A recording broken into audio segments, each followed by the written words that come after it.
The children take their time walking into the compound of Timo Primary School in Timo Sub-County, Iki County, Kaabong District. Several are not in uniform. Some are carrying young ones on their backs, while others carry plastic plates and cups. Many do not have shoes. They walk to the front of the school where the morning assembly is being held. They are late and struggle to stand in line.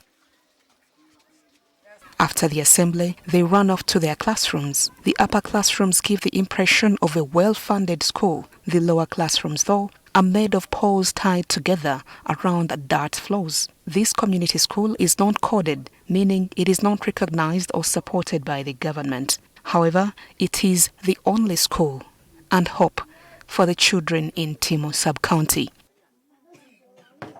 Currently, the school has 870 learners. While enrollment in other classes is high, by primary 4, the numbers drop. The reasons are deeply systemic: cultural resistance to formal education, lack of government support, and infrastructure decay. Daniel Komol, a teacher at school, says in this remote region, education is a secondary concern, if not an alien concept altogether. The burden of running Timo Primary School falls squarely on the shoulders of some residents. Initially, the classes stopped at primary 4. However, in 2023, a mission agency, Global Link Africa, introduced a primary 5 class. This year, the school will have its first cohort of primary 7. So this school was started 2014 as a ABEC school. So from there, the community school now enter. Due to lack of the support, the school again collapsed. So the World Vision come and bring some construction.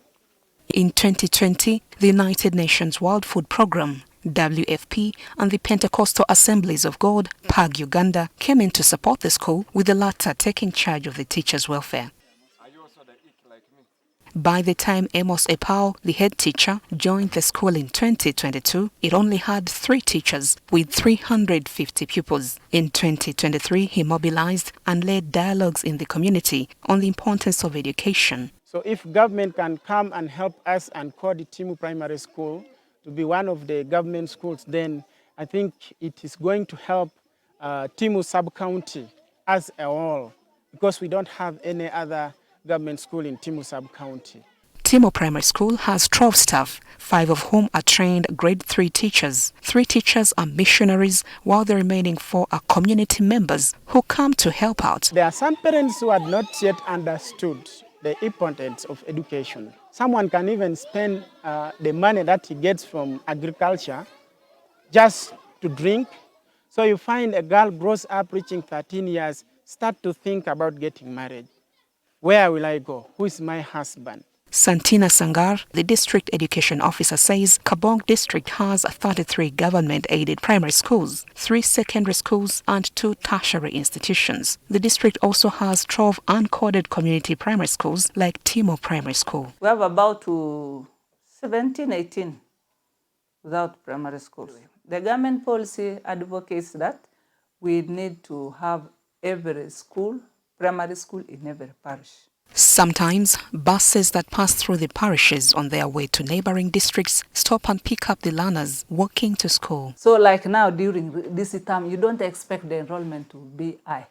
You expect it to drop because children cannot move in the rain. Other learners drop out due to the school's failure to feed learners. The district is also grappling with low staffing levels, especially in the primary sector, with 356 teachers for 34,000 learners. You find one teacher teaching about 180 learners. You may end up not marking genuinely. The assessment may not be genuine. At 1 p.m., the learners excitedly step out of their classrooms with their cups and plates in hand. They walk to the cooking area where a steaming lunch of boiled maize and beans is served out of a huge saucepan. Each child is given an almost full cup of the meal. In the new thematic curriculum, in government-aided schools, learners in primary 1 to 4 are supposed to learn in the local language. That's why I wish that government can at least try ways of taking affirmative action to take the community. I think maybe the people who are willing to go and learn and come and teach their own people, because the language is not easy to learn. Even us who are the neighboring community, it is not easy to use their language for what? For talking to them. First of all, also, the interest should come from the IC themselves. They should interest to go for teaching. The fact is, we sometimes take the teachers who are from Sebe region because we believe they have some dialect. It's like the Iteso and the Karamojong. The temporary classrooms at Timo Primary School were built by the community. However, they do not have the basics like lightning conductors, thus endangering the lives of the learners. Enrollment levels may be rising, but without strategic investment, staffing and a shift in cultural perceptions, the gains will be low.